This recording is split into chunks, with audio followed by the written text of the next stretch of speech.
नमस्कार, मैं आरबी सिंह यादव और आप देख रहे हैं मेरा YouTube channel RB Singh Yadav editor. Modi ने शपथ तो ले ली, हमने रात को वीडियो जो अपलोड किया था उसमें आपको जानकारी दी थी, लेकिन एक बार फिर जो राष्ट्रीय स्तर पर जो चिंतन मनन और नेताओं के जो विचार आ रहे हैं उसको लेकर के लगता है कि स्थिति ज़्यादा बढ़िया नहीं है। हमने अपने इस जो वीडियो है जो हम बनाने जा रहे हैं उसमें पक्ष के और प्रतिपक्ष के सभी नेताओं के कुछ बयान लिए हैं और जो क्लिपिंग है हमने पेश की हैं, तो आप उनको सुनिए।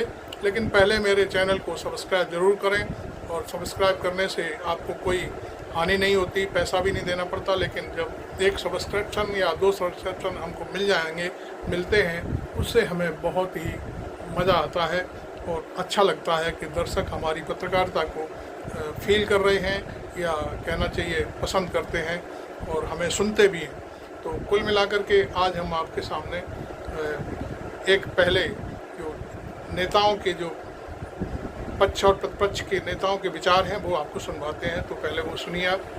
खट्टर साहब को भेजा था और फिर नेक्स्ट टाइम भी सभी जो संसद मेंबर है जो नवनिर्वाचित होके आए हैं उनकी एक मीटिंग थी, एनडीए के सभी नेताओं की एक मीटिंग थी। इसीलिए हमने बताया कि हम रुकने के लिए कुछ दिन के लिए तैयार है, लेकिन एनसीपी अध्यक्ष कैबिनेट मिनिस्टरशिप चाहिए।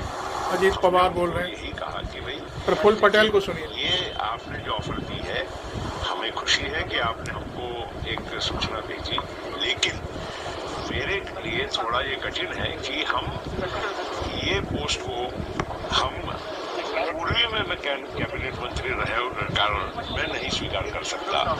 इसमें कोई ऐसा मतभेद नहीं है, कोई मतलब जो भी कोई अटकलें लगाई जा रही है ऐसी कोई भी बात नहीं है। सब कुशल है, सब ठीक है।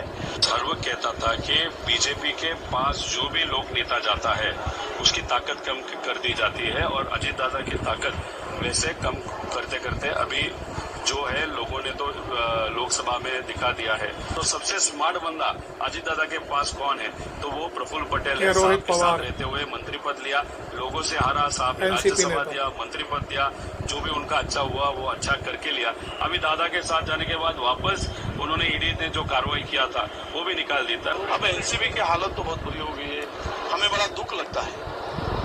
जो पार्टी चाचा के प्रतिपक्ष के नेता है, नाम कमाया, रोशन किया, ऐसा लग रहा था कि उनको न्याय मिलेगा, लोगों को न्याय मिलेगा।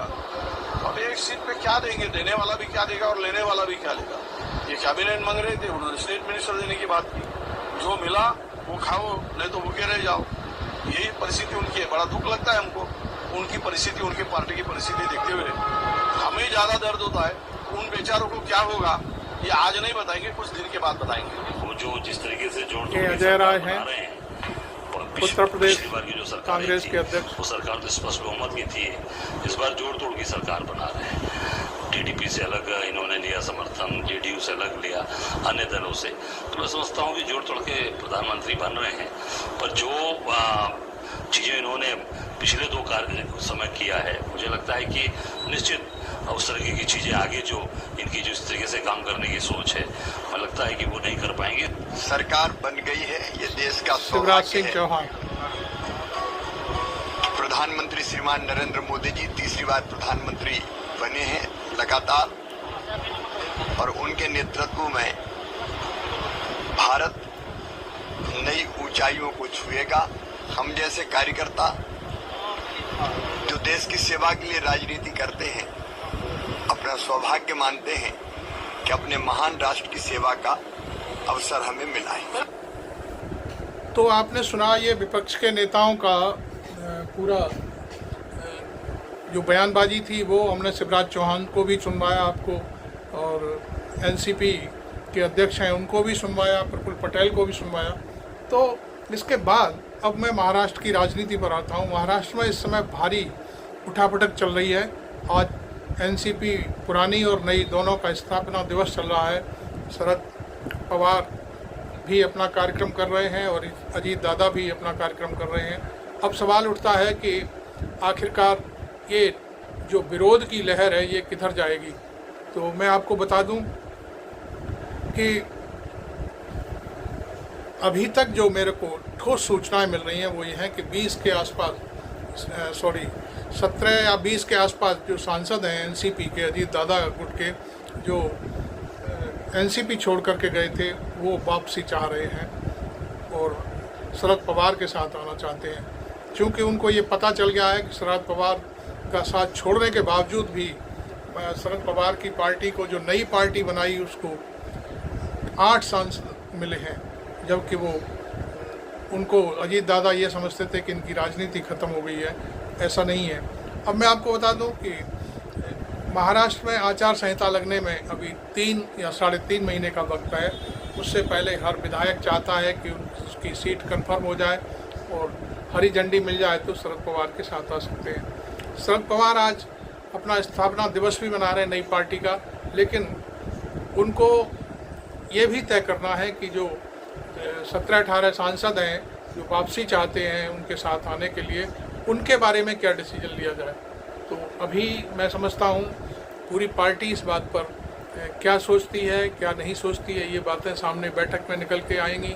बैठकों का दौर जारी है।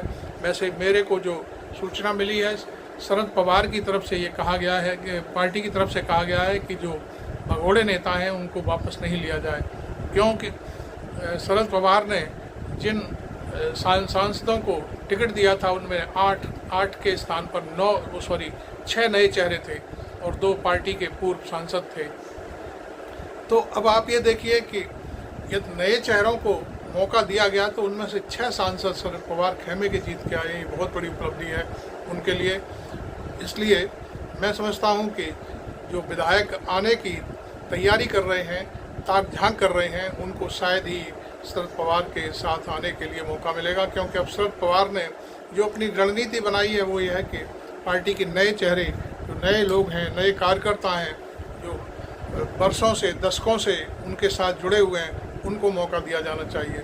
और ये मौका यदि विधानसभा में दिया जाएगा तो निश्चित तौर पर वो हमेशा शरद पवार के ऋणी रहेंगे और उनको अपना राजनीतिक गुरु भी मानते रहेंगे और अपनी राजनीति को आगे बढ़ाएंगे। तो ऐसा होने की वजह से मैं समझता हूँ बहुत हालात महाराष्ट्र में ख़राब हैं। और अजीत पवार का ये जो मोदी को जो अपना आईना दिखाना है, उससे मैं समझता हूँ फिलहाल सरकार पर कोई फ़र्क नहीं पड़ेगा। फ़र्क तब पड़ेगा जब शिंदे गुट के जो 6 सांसद हैं वो उद्धव ठाकरे के साथ आने के लिए तैयार हैं और उनको हरी झंडी मिल जाती है तो वो क्या कर सकते हैं। इस तरह से मैं ये मान के चल रहा हूँ कि 7-8 सांसद यदि कम हो जाते हैं तो शायद मोदी को कुछ चेतना जागृत होगी और उनको ये एहसास होगा कि ये लोग कभी भी धोखा दे सकते हैं। क्योंकि अब किसी को भी महाराष्ट्र की कुर्सी से कोई प्रेम नहीं है, क्योंकि 4 महीने चुनाव के रह गए। अब उनको सबको ये पड़ा हुआ है कि छवि बनाई जाए। आपको मालूम है कि फडणवीस ने अपनी छवि बनाने के लिए मुख्यमंत्री पद से इस्तीफा देने की पेशकश की थी, लेकिन शायद हाईकमान के इशारे पर वो और चुप्पी साध गए। शिंदे ने भी उनसे मना किया था कि अभी इस्तीफा ना दें। लेकिन हर विधायक के और सांसद के मन में क्या चल रहा है, उन्हें अपने क्षेत्र में अपनी स्थिति को ठीक बनाने की जो व्यथा चल रही है वो कैसे, उस पर रोक कैसे लगेगी। क्योंकि ऐसे में हो सकता है कि तमाम विधायक इस्तीफा दे करके शरद पवार के साथ आ जाएं या कहीं इधर से उधर शिफ्ट हो जाएं, तो ऐसा संभव है। तो फिलहाल मैंने अभी आपको आज की ताज़ा स्थिति पर ये बात टिप्पणी की है, अपना वीडियो बनाया है। वैसे हालांकि मैं आपको एक और सूचना दे दूं, दिल्ली में आज शाम 5 बजे जिन सदस्यों ने, लोकसभा सदस्यों ने मंत्री पद की शपथ ली है, उनकी बैठक नरेंद्र मोदी लेने जा रहे हैं। और अब अभी तक तो देखिए, शपथ ग्रहण से कुछ घंटे पहले तक एक झटका मोदी को लगा है, चाहे वो छोटा ही सही, लेकिन झटका जरूर लगा है। अब जब विभागों का बंटवारा होगा तब कितना बड़ा झटका लगेगा, ये अब हम आपको अगले वीडियो में बताएंगे, तब फिर आपके सामने उपस्थित होंगे।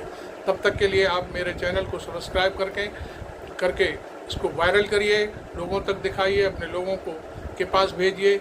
और जो मैं वीडियो बनाया है, इसे लाइक करना बिल्कुल ना भूलें। Thank you very much. मैं आरबी सिंह यादव।